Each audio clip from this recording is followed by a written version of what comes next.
Hello everyone, we're from the first group, and here we'd like to present to you our video panel examination regarding international leader. And the leader that we analyze is Xi Jinping.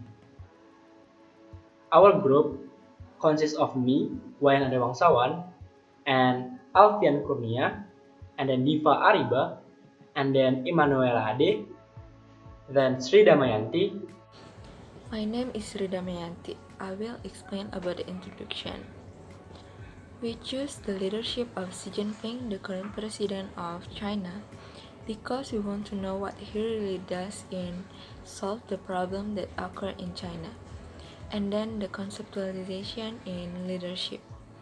We use the individual decision-making models, which is a model where many critical decisions are made by individual and usually only concerned on the leader beliefs and values, which mostly occupied by emotional. And then the characteristic of leader. Xi Jinping is known as someone who has a hard nature and is against corruption.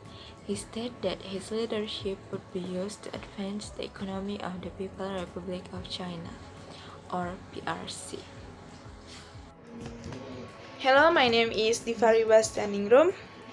Okay guys, in this part, I will explain about Xi Jinping life background.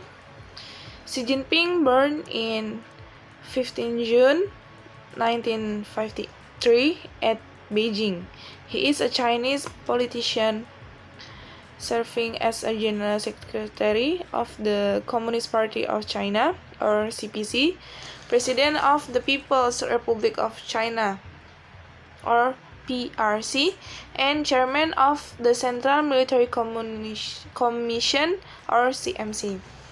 Xi Jinping has been the paramount leader, the highest ranking official in China, since 2012, and he officially received the title of Leadership Corps from the CPC in 2016. Xi has also been a member of the 17, 18, 19 CPC Politburo Standing Committee since 2007.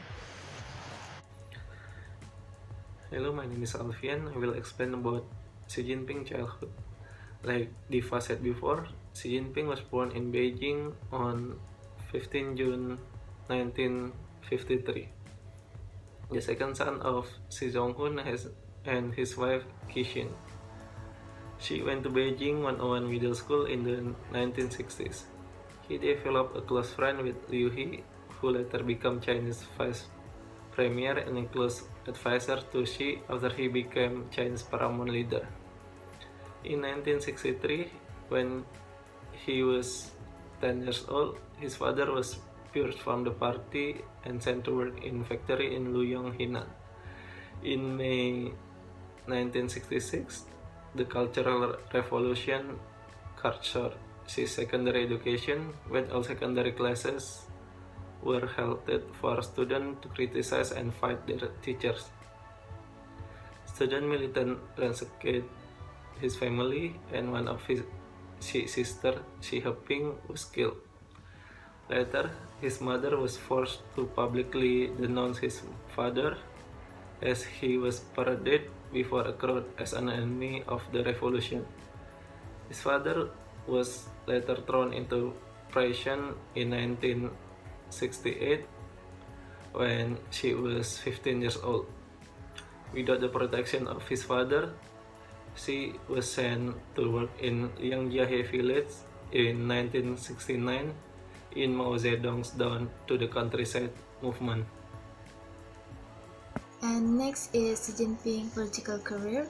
In 1999, he was promoted to the office of Vice Governor of Fujian.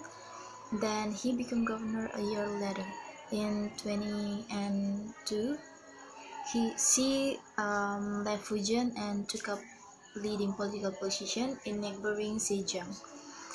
He eventually took over as provincial party committee secretary after several months as acting governor, occupying a top provincial office for the first time. And next is Xi Jinping political career.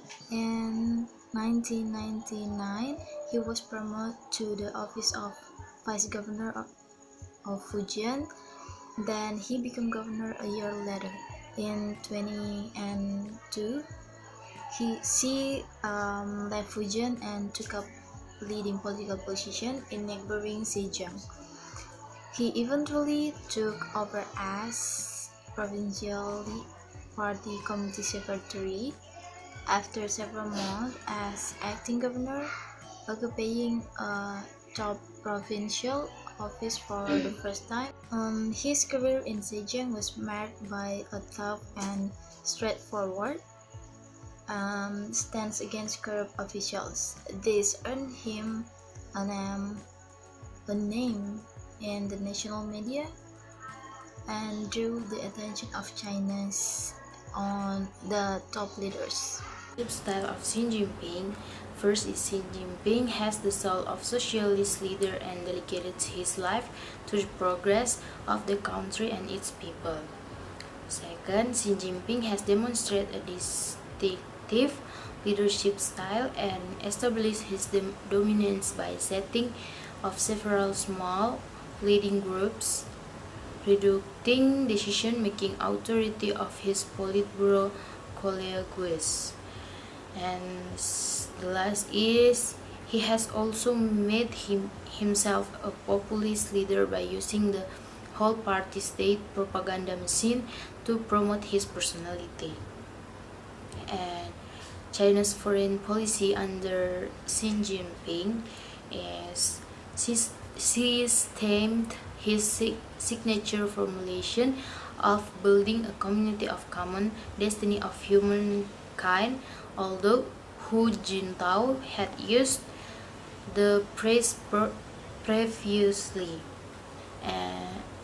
The community of common destiny is basically an international system in which deeper economic integration of political dialogue eases conflict and bolsters security. Xi is proactively building this future through an intense focus on the Belt and Road Initiative or BRI and global governance.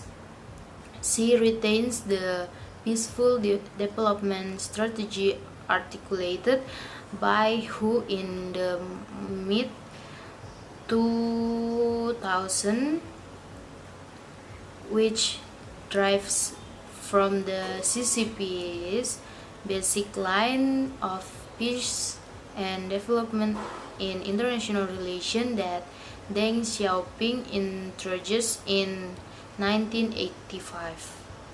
This is the background case of the Uyghur Muslim in China. The Uyghur are one of the official minority tribes in the People's Republic of China or PRC. This tribe is a descendant of the ancient Hui tribes that spread throughout the Central Asia. Prior to 1884, this tribal territory was still under Turkish rule, and now finally it is under Chinese rule, which name is Xinjiang County. In 1950, China established the Xinjiang Uyghur Autonomous Region, and a large group of Han Chinese, or the country's most ethnic group, were encouraged to move to the province and had been for 40 years. This triggered protests from the Uyghur as a result of the oppression and unfair treatment in the hands of government and Chinese autonomy, which eventually led to conflict in the region. This is Xi Jinping response on Uyghur Muslim in China. The New York Times said, the Chinese documents show that President Xi Jinping had ordered his officials to act violently against the Muslim minority in Xinjiang, which is Uyghur. Xi Jinping and Chinese communists carried out a massacre of ethnic Uyghur to exterminate that ethnicity. Of course, this is violates international. Okay guys, in this part, I will explain about trade war between China and the USA. For the first, who was involved? Of course, first state is USA and China. And on the state itself, Donald Trump and Xi Jinping. And second, United States Trade Representative Office or USTR and the Chinese Ministry of Trade.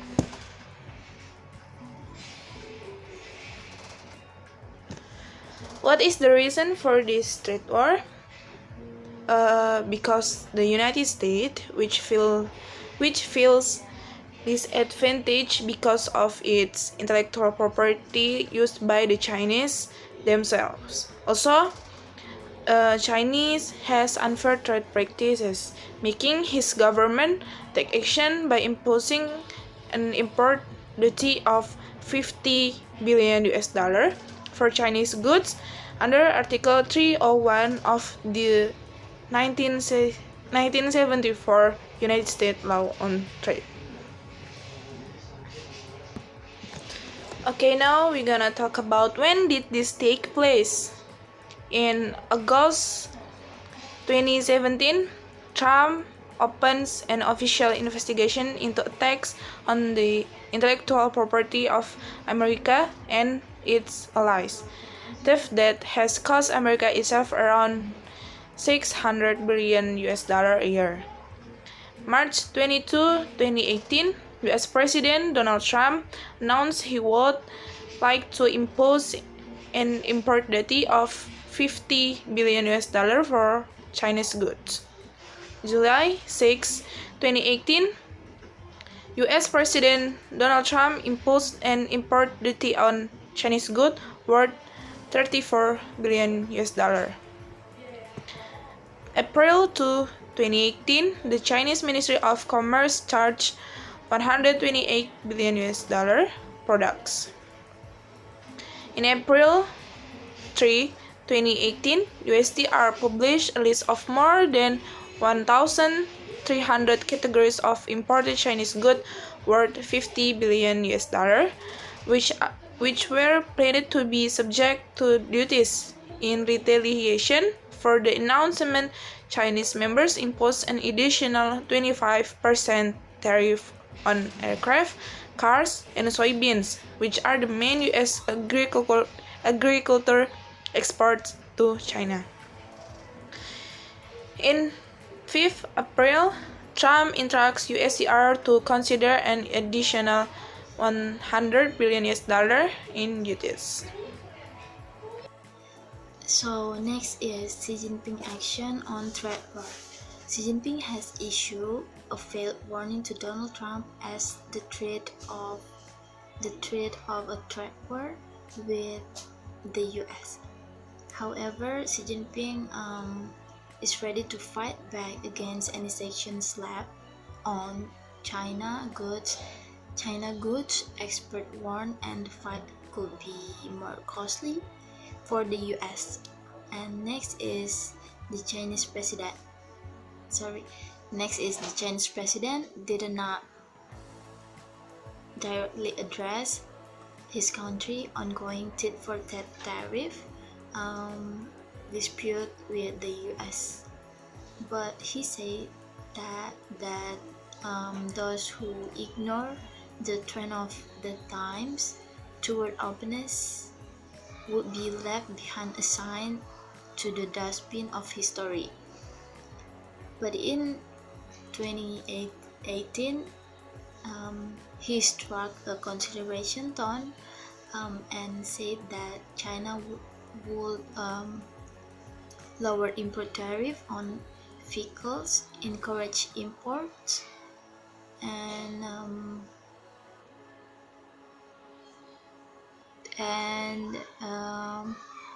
strengthen the protection of intellectual property.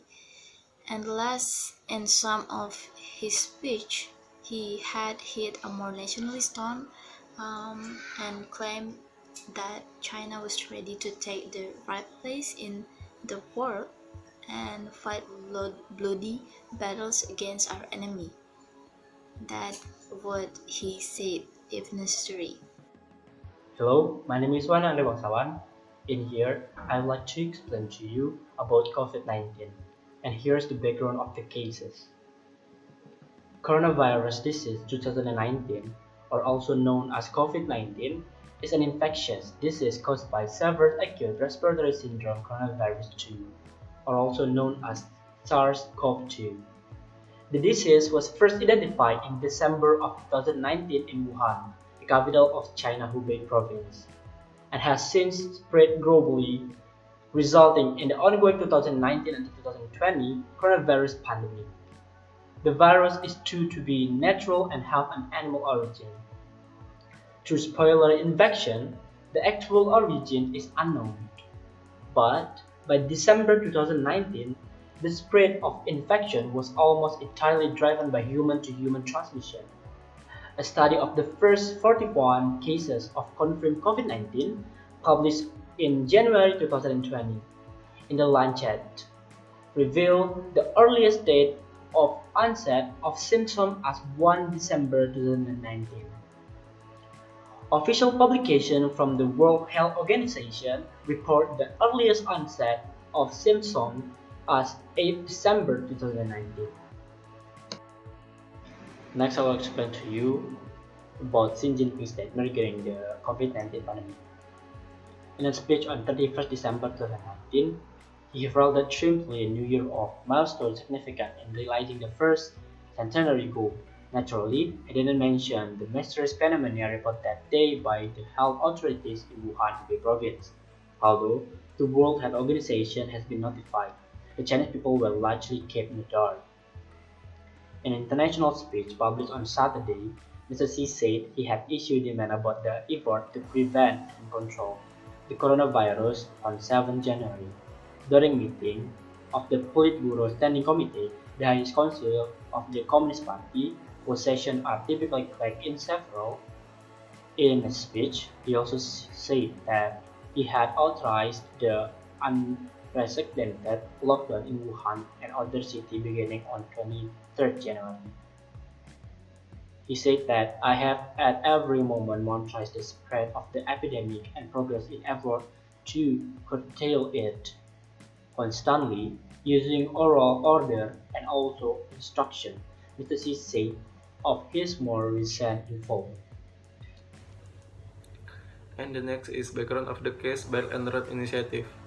The United States, which feels disadvantaged because of its intellectual property used by the Chinese themselves, and also unfair trade practices, making his government take action by imposing an import duty of 50 billion US dollar for Chinese goods under Article 301 of the 1974 United States Law on Trade. The Chinese Ministry of Commerce charged 128 US products including aluminum scrap, cars, pork product, and soybeans, which have a 25% tariff, as well as fruits, nuts, and steel pipes 15%. The following day, USTR published a list of more than 1,300 categories of imported Chinese goods worth $50 billion, which were planned to be subject to duties including aircraft, batteries, flat screen television, medical equipment, satellites, and weapons. In retaliation for the announcement, China imposed an additional 25% tariff on aircraft, cars, and soybeans, which are the main US agriculture imports to China. And here is Xi Jinping on Belt and Road Initiative. Xi Jinping dreamed of connecting China with various parts of the world through an iron silk road for China and its various interests. Xi Jinping has interest in finding alternative energy supplies from Central Asia like Kazakhstan and Turkmenistan, and also looking for alternative routes for China's energy imports from Africa, Middle East, and Russia. And last, Xi Jinping has interest to take over the role of leader in the ASEAN region. Conclusion of Xi Jinping's style to solve cases. For the first, for the Uyghur Muslim in China case, Xi Jinping prefers to force a number of ethnic Uyghurs to swear allegiance to him, and not a few of those arrested without reason and time limit. One of the major detention locations is thought to be in a remote area called the benching. The second, for COVID-19 case, Xi Jinping readily mitigates COVID-19 pandemic very quickly, including building a number of emergency hospitals and conducting medical treatment very quickly. With alacrity, also Xi Jinping is locking down Wuhan city and a number of other cities in China. Third, for the trade war case, Xi Jinping has issued a field warning to Donald Trump as a threat to a trade war with the US, and in 2018, Xi Jinping fought peacefully and said that China would reduce import tariffs on vehicles, encourage imports, and strengthen intellectual property protection. Last, for the Belt and Road Initiative case, Xi Jinping spoke at a press conference on May 15, 2017. In all likelihood, we will see a significant reduction in the number of flattery from China's official media outlets aimed at BRI. This is also a sign that Beijing funding for BRI will decrease measurable this year and in the year to come. And here is our final conclusion regarding our analysis about Xi Jinping. Xi Jinping brought China back to the personalistic leadership. Personalistic leadership is a condition where the leader of a country has a power and popularity over his party. This is indicated by the dominance of leaders and the weak institutionalization of political parties. Xi Jinping acted as if he were personally responsible for everything. She also handled internal security directly, thereby reducing the possibility of a coup. Xi Jinping understood all the power lover in the party and the state.